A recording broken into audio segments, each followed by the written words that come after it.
Selamat datang di kelas statistika. Pada pertemuan kali ini kita akan membahas mengenai ukuran pemusatan data.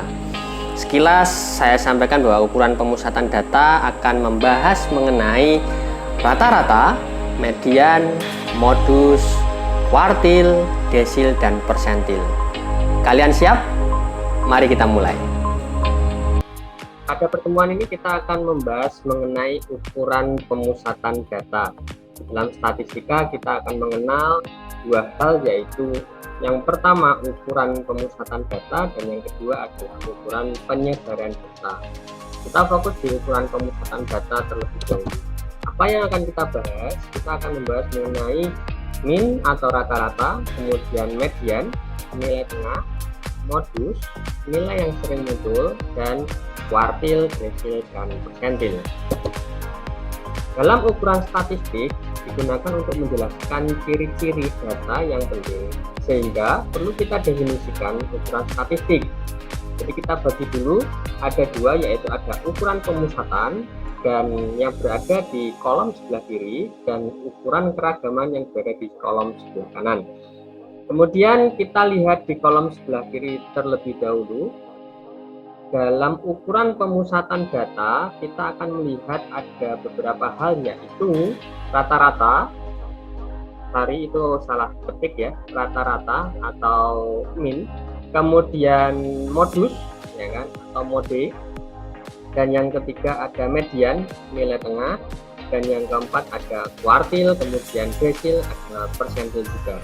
Ukuran pemusatan data itu mencakup data baik yang ungroup data, yaitu data tunggal atau data yang belum dikelompokkan, dan yang kedua juga ada group data, yaitu data yang telah dikelompokkan yang mungkin dapat ditampilkan dalam bentuk tabel distribusi graduasi. Kita beralih ke ukuran keragaman di kolom sebelah kanan, di mana di situ kita akan membahas dalam ukuran penyebaran data. Nanti akan ada kisaran, ada ragam, deviasi standar, koefisien keragaman, dan nilai Z. Nah, ukuran penyebaran juga akan mencakup data baik yang ungroup data atau data yang belum dikelompokkan atau bisa disebut juga dengan data tunggal. Yang kedua ada group data, yaitu data yang telah dikelompokkan. Ukuran pemusatan digunakan untuk mendefinisikan ukuran-ukuran data numerik yang menjelaskan ciri-ciri data. Sembarang ukuran yang menunjukkan pusat segugus data yang telah diurutkan dari yang terkecil hingga terbesar atau sebaliknya.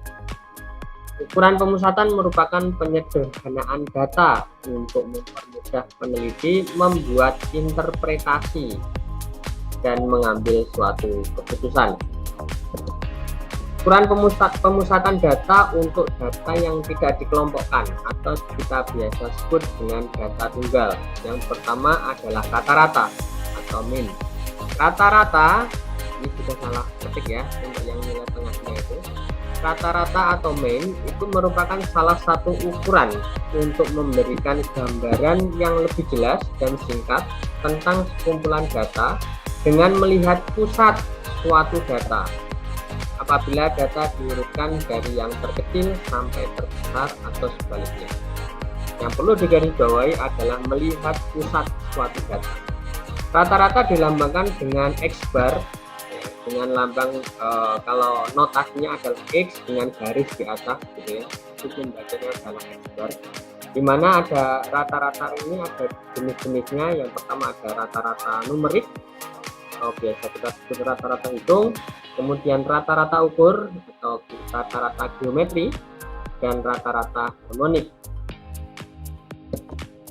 Rata-rata hitung untuk data tunggal, data tunggal itu rumusnya adalah X bar sama dengan X1 plus X2 plus X3 dan seterusnya sampai X ke N dibagi dengan N, atau dalam notasi bisa biasa kita tuliskan di bagian sebelah kanan X bar sama dengan sigma XI per N, dimana X bar tadi adalah rata-rata dan sigma itu adalah jumlah dari XI data ke I sampai ke N, terus XI sampai ke XN. per dibagi dengan n itu adalah jumlah data. Sebagai contoh adalah hitunglah rata-rata jumlah ikan pada semua spesies ikan di bawah ini. Jadi ada jenis ikan, misalkan ikannya saya kelompokkan A, B, C sampai dengan I, itu ada 9 jenis ikan. Nah, masing-masing jenis ikan itu ada jumlah ikannya. Jenis ikan A jumlah ikannya 6, jenis ikan B jumlah ikannya 1, jenis ikan C jumlah ikannya 2, dan seterusnya. Jika kita diminta untuk menghitung rata-rata jumlah ikan pada semuanya, semua jenis ikan, maka kita dapat menggunakan rumus rata-rata untuk data tunggal. Jadi ini masih termasuk dalam data tunggal, yaitu X bar sama dengan sigma XI per N. X bar sama dengan sigma data pertama. Jadi kita jumlahkan dulu data yang pertama XI itu misalkan X1, berarti X1 nya sama dengan 6, X2 nya sama dengan 1, X3 nya sama dengan 2, dan seterusnya sampai ke Xn. Di sini ada 9, berarti data ke-9 jumlahnya adalah 2. Itu kita jumlahkan semua, kita tambahkan dari 6 plus 1 plus 2 plus 2 sampai dengan jenis ikan yang I itu ada plus 2, totalnya adalah 35 per N. N adalah jumlah data, ya berarti jumlah datanya ada 9. Kita peroleh 3,88. X barnya sama dengan 3,88. Selanjutnya adalah median. Median adalah nilai tengah dari gugusan data yang telah diurutkan mulai dari data terkecil sampai data terbesar. Jadi median ini adalah nilai tengah dengan catatan data harus diurutkan disusun dari terkecil sampai terbesar. Posisi untuk mencari median dapat dicari dengan rumus median sama dengan setengah dari N plus 1. N tadi adalah jumlah data, jadi kita dapat mencari median dengan rumus median sama dengan setengah kalikan N plus 1. Sebagai contoh, ini untuk data tunggal masih dengan kasus yang sama, jenis ikan dan jumlah ikan. Cara untuk mencari median adalah kita mengurutkan terlebih dahulu data tersebut dari terkecil sampai terbesar sehingga diperoleh urutan data 1, 1, 2, 2, dan seterusnya sampai dengan 10. Kita urutkan dari terkecil sampai dengan terbesar. Nah, di situ maka kita dapat peroleh untuk mediannya sama dengan setengah dikalikan N plus 1 sebagai rumusnya median ya. Kemudian kita masukkan setengah dikalikan N adalah jumlah data, jumlah datanya adalah 9 plus 1. 9 plus 1 karena itu dimasukkan dalam kurung, maka kita kerjakan lebih dulu. 9 plus 1 sama dengan 10 dikalikan setengah sama dengan 5. 5 ini bukan mediannya, tetapi ini adalah median terletak pada urutan kelima. Kita hitung dari awal ya kan, urutan pertama adalah datanya adalah 1, kemudian urutan kedua datanya adalah 1, urutan ketiga datanya adalah 2, urutan keempat adalah 2, dan urutan kelima datanya adalah 2. Jadi mediannya nilainya sama dengan 2, bukan 5. 5 adalah urutan datanya, nilai mediannya sama dengan 2. Kita lanjut ke modus atau bisa disebut dengan modi. Modus adalah nilai dari data yang mempunyai frekuensi tertinggi. Frekuensi tertinggi, bukan nilai tertinggi ya, tapi frekuensi tertinggi, baik dari data tunggal maupun data distribusi ataupun data yang berkelompok. Lebih mudahnya kita bisa menyebut modus adalah nilai yang sering muncul dalam kelompok data. Makanya ketika nilai itu sering muncul, maka frekuensinya menjadi yang tertinggi. Untuk mendapatkan nilai modus, cara yang dilakukan sangat sederhana, yaitu dengan mencari nilai yang sering muncul di antara sebaran data. Sebaran data tidak selalu mempunyai modus, tetapi bisa juga mempunyai modus yang lebih dari satu apabila terdapat lebih dari satu data yang sering muncul. Kita lihat contohnya dengan contoh yang sama di jenis ikan dan jumlah ikan. Kita akan melihat bahwa modus jumlah ikan adalah 2 karena data yang bernilai 2 muncul 3 kali. Kita cek di tabel, modusnya untuk nilai 2 itu adalah jenis ikan yang C, jumlah ikannya 2, jenis ikan D, jumlah ikannya 2, dan jenis ikan I, jumlah ikannya 2. Karena angka 2 ini muncul paling banyak, sering muncul, sehingga modus dalam kasus ini adalah 2 karena muncul 3 kali. Sekarang kalau kita cek misalkan angka 1 jumlah ikan 1 itu adalah di jenis ikan B, kemudian jumlah ikan 1 juga di jenis ikan H, hanya muncul 2 kali, sehingga ini tidak bisa disebut sebagai modus. Jadi modus sekali lagi adalah nilai dengan frekuensi tertinggi atau yang sering muncul. Kita lanjut di kuartil, karena kita masih membahas di data tunggal. Kuartil adalah ukuran letak yang membagi distribusi frekuensi menjadi 4 bagian sama besar, 4 bagian. Nah, karena ada 4 bagian maka akan ada 3 jenis kuartil, yaitu biasa kita sebut dengan notasi Q ya, Q1 ya kan? Kemudian Q2 dan Q3. Jadi kuartilnya ada 3, yaitu Q1, Q2 dan Q3. Tetapi kuartil ini akan membagi suatu data menjadi 4 bagian sama besar. Q1 mempunyai sifat bahwa 25% data berada di bawah Q1, 50% data berada di bawah Q2, dan 75% data berada di bawah Q3. Rumus yang digunakan untuk mencari kuartil adalah I itu adalah banyaknya data sama dengan nilai ke I dikalikan N plus 1 per 4, karena tadi kuartil adalah membagi data menjadi 4 sama besar. Nilai ke I dikalikan N plus 1 per 4, N adalah jumlah data. Kita lihat juga di contoh dengan kasus yang sama, jenis ikan dan jumlah ikan. Yang pertama tetap kita urutkan data terlebih dahulu, maka diperoleh 1, 2, dan seterusnya sampai dengan 10. Kemudian dari contoh tersebut kita diminta untuk mencari Q3, kuartil ketiga. Maka Q3 dengan rumus yang sama, nilai ke I, jadi I-nya sama dengan 3, dikalikan N plus 1, N adalah jumlah data, maka N sama dengan 9 ditambah 1 dibagi 4. Karena kuartil membagi data menjadi 4 bagian yang sama besar, makanya dibagi 4 itu adalah rumusnya.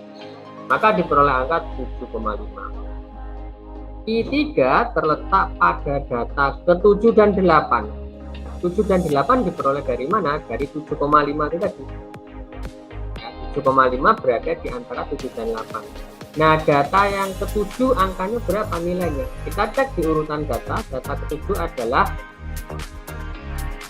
6, dan data ke-8 itu adalah 6.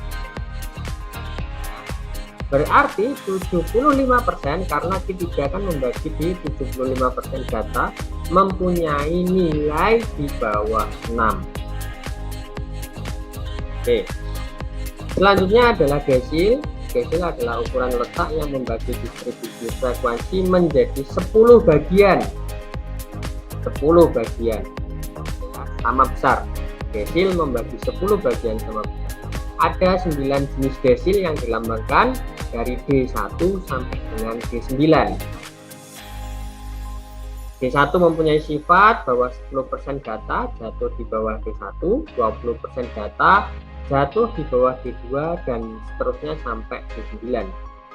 Desil dapat digunakan untuk menghitung data tunggal dan data berkelompok. Dengan contoh yang sama, yang pertama ketika kita diminta untuk mencari desil ke-5 atau D5, maka kita harus urutkan data terlebih dahulu. Kemudian kita masukkan dalam rumus, desilnya adalah D5 sama dengan 5 kali N plus 1 per 10. Kenapa per 10? Karena tadi kita sudah bahas bahwa desil membagi 10 data menjadi bagian yang sama besar, maka pernya per 10. Diperoleh angka yaitu D5 sama dengan 5. Itu bukan data dari hasil dari desilnya, namun D5 kita cek dulu terletak pada data kelima. Kita urutkan dari data ke-1 adalah 1, data kedua adalah 1, data ketiga adalah 2, dan seterusnya. Maka data kelima diperoleh angka 2. Nah, karena ini D5 berarti 50% data mempunyai nilai di bawah 2. Dan yang terakhir adalah persentil. Persentil ini adalah ukuran letak yang membagi distribusi frekuensi menjadi 100 sama besar. Karena membagi 100 sama besar, nantinya akan ada 99 jenis desil yang dilambangkan dengan P1, P2 sampai dengan P99. P itu adalah persentil ya. Maka ada P1 sampai P99. Sifatnya sama, jika P1 berarti mempunyai sifat 1% data jatuh di bawah P1, 2% data jatuh di bawah P2, dan seterusnya sampai ke P99. Persentil juga dapat digunakan untuk menghitung data tunggal maupun data berkelompok. Kita ke contohnya, maka kita urutkan dulu ya. Terus yang pertama selalu kita urutkan data, jadi itu yang utama, yang jalan pertama. Kemudian misalkan diminta untuk mencari data persentil ke-44, maka lambangnya adalah P44 sama dengan 44 dikalikan N plus 1, N-nya tetap 9, jumlah datanya, per 100. Ya, per 100. Karena persentil. Diperoleh hasilnya P44 sama dengan 4,4. Sekali lagi 4,4 dari hasil persentil ini bukan nilai dari P44. Namun ini adalah data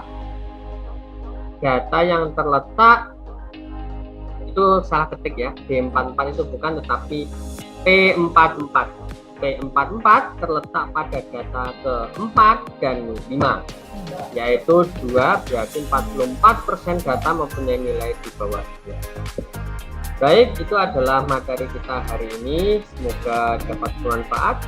Jika kurang mengerti, kurang jelas, nanti dapat diputar kembali videonya. Terima kasih, sampai bertemu di video selanjutnya.